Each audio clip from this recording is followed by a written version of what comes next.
Galatia 5:25, 6, 7 hanggang 10.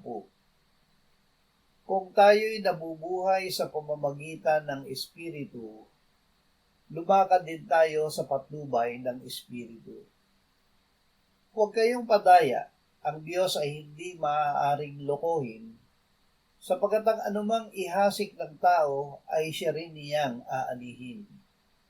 Sapagkat ang naghahasik para sa kanyang sariling laman ay mula sa laman mag-aani ng kasiraan. Subalit ang naghahasik sa Espiritu, mula sa Espiritu ay mag-aani ng buhay na walang hanggan. At huwag tayong manghinawa sa paggawa ng mabuti, sapagkat sa takdang panahon ay mag-aani tayo kung hindi tayo manlulupaypay.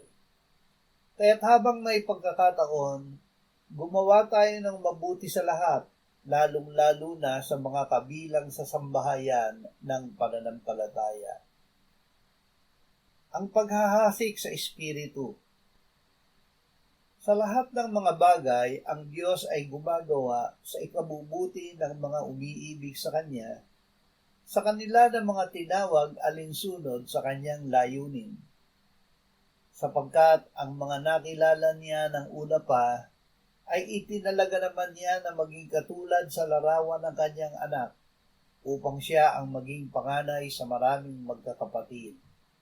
At yaong mga itinalaga niya ay kanya namang tinawag, at ang mga tinawag niya ay itinuring niyang ganap, at ang mga itinuring na ganap ay niluwalhati din naman niya. Gawin natin sa ating kapwa ang mabuting ginagawa sa atin ng Diyos.